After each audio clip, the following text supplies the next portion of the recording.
വിദ്യാർത്ഥി രാഷ്ട്രീയ പ്രസ്ഥാനത്തിലൂടെ കടന്നുവന്ന് മുൻ എം പിയും എം എൽ എയുമൊക്കെയായി മാറിയ നമ്മുടെയെല്ലാം മുന്നിൽ ചിരിക്കുന്ന മുഖവുമായി എല്ലാ കാലവും തിളങ്ങി നിന്ന നമ്മുടെ ബഹുമാന്യനായ സുരേഷ് കുറുപ്പാണ് ഇന്ന് നമ്മോടൊപ്പം അതിഥിയായി എത്തിയിട്ടുള്ളത്. നമസ്കാരം. നമസ്കാരം. വിദ്യാർത്ഥി രാഷ്ട്രീയ പ്രസ്ഥാനത്തിലൂടെ കടന്നു വന്നു. CMS കോളേജ്, NSS കോളേജ്, ഓർമ്മകളിൽ ഒരുപാട് കാര്യങ്ങളുണ്ടാകും. എന്തൊക്കെയാണ് ഒന്ന് ഓർമ്മിച്ചെടുക്കാവുന്ന വിദ്യാർത്ഥി പ്രസ്ഥാനത്തിലെ രാഷ്ട്രീയ ഓർമ്മകൾ? ഒന്ന്, ഞാനൊരു സ്കൂൾ വിദ്യാർത്ഥി ആയപ്പോൾ തന്നെ സ്കൂൾ വിദ്യാർത്ഥി കാലം മുതൽ അന്ന് KSF ആയിരുന്നു. KSF പ്രവർത്തിച്ചു. അതിനുശേഷം SFI വന്നു. ഓൾ ത്രൂ സ്കൂളും ഹൈസ്കൂൾ ക്ലാസ് മുതൽ കോളേജിലും എല്ലാം പഠിച്ച് KSF SFI ആയി പ്രവർത്തിച്ച് ഏറ്റവും പ്രധാനപ്പെട്ട ഓർമ്മ SFIയുടെ ആദ്യത്തെ യൂണിവേഴ്സിറ്റി യൂണിയൻ ചെയർമാനായി തിരഞ്ഞെടുക്കപ്പെട്ടു എന്നുള്ളത് തന്നെയാണ് SFIയെ സംബന്ധിച്ച്. വിദ്യാർത്ഥി കാലഘട്ടം മുതൽ സജീവമായിരുന്നു. കോളേജ് വിദ്യാഭ്യാസ കാലത്ത് പ്രസ്ഥാനത്തെ വളർത്തിയെടുക്കുന്നതിൽ ഒരുപാട് കാര്യങ്ങൾ ചെയ്തിട്ടുണ്ട്. VS അച്യുതാനന്ദനുമായുള്ള ഓർമ്മകൾ എന്തൊക്കെയാണ്? ഏറ്റവും അടുപ്പമുള്ള ആളായിട്ടാണല്ലോ നമ്മൾ കാണുന്നത്. ഏറ്റവും അടുപ്പം എന്ന് പറയാൻ പറ്റില്ല. അദ്ദേഹവുമായിട്ട് അദ്ദേഹത്തിൻ്റെ പല നിലപാടുകളോടും യോജിപ്പായിരുന്നു. അദ്ദേഹത്തിന് എന്നോട് സ്നേഹമായിരുന്നു, എനിക്ക് വലിയ ആദരവായിരുന്നു. അതാണ്. ഒരു ചിരിക്കുന്ന മുഖമായിട്ടാണ് നമ്മൾ എപ്പോഴും സാറിനെ കണ്ടിട്ടുള്ളത്.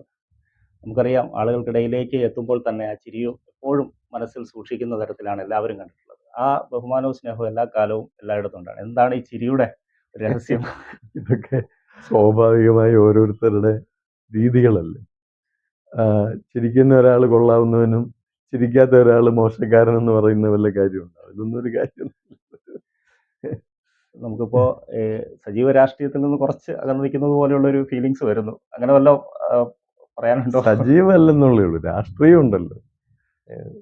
സജീവ രാഷ്ട്രീയം ഇല്ല എന്നുള്ളത് സത്യമാണ്.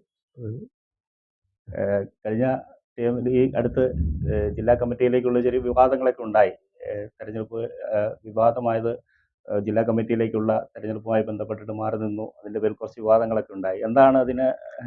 അതൊക്കെ ഈ സമയത്ത് ഇനിയിപ്പോൾ പറഞ്ഞാൽ അതെല്ലാം ഈ തെരഞ്ഞെടുപ്പിലൊക്കെ ആളുകൾ ഉപയോഗിക്കും. അതിപ്പം ഞാൻ പറയാൻ ആഗ്രഹിക്കുന്നില്ല. അതെല്ലാം കഴിഞ്ഞ കാര്യങ്ങൾ. ഈ തെരഞ്ഞെടുപ്പ് സമയത്ത് എന്തെങ്കിലും തരത്തിലൊരു കാര്യം നാക്കേന്ന് വീണ് അതെങ്ങനെ ഉപയോഗിക്കാനൊന്നും എന്നെ ഉപയോഗിക്കുന്നത് എനിക്കിഷ്ടമല്ല. അത് കാരണം ഞാൻ അതൊന്നും ഇപ്പം പറയില്ല. എന്താണ് ഇപ്പോൾ വ്യക്തി ജീവിതത്തിൽ ഇപ്പോൾ എങ്ങനെയാണ് പൊതു കാര്യങ്ങളിലൊക്കെ സജീവമായി നിൽക്കുന്നുണ്ടോ ഈ തദ്ദേശ തെരഞ്ഞെടുപ്പിൽ? പിന്നെ തീർച്ചയായിട്ടും തെരഞ്ഞെടുപ്പിലെല്ലാം ഇന്നിപ്പോൾ വൈകുന്നേരം കുടുംബയോഗങ്ങളുണ്ട്. അതിന് പോകാൻ പോകുന്നു. റെഡി ആകുമ്പോഴാണ് നിങ്ങൾ വന്നത്. സജീവമായി എല്ലാ കാര്യത്തിനും പഴയതുപോലെ തന്നെ നിൽക്കുന്നു. പക്ഷേ അതുപോലില്ല, റെഡ്യൂസ്ഡ് വേ ഞാനുണ്ട്, എല്ലാത്തിനും ഉണ്ട്.